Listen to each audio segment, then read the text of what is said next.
আপনারা এসেছেন, আমরা কি ইমানদার না বেঈমান? গত ঈদের দিন আমার আম্মাকে সালাম করে আমি ঈদগার মধ্যে আইছিলাম। এইবার ঈদের দিন আইছে আমার আম্মা কবরে শুয়ে গেছে।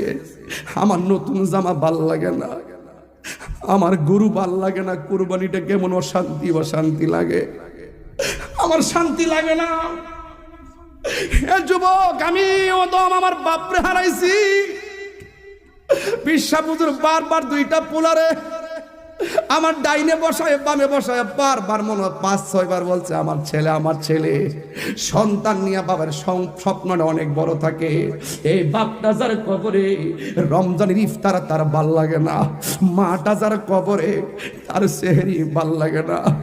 আমার নবী আপনার নবী ডাক দিয়া কই, উম্মত, মা বাপ তোর জান্নাত, মা বাপ তোর জাহান্নাম।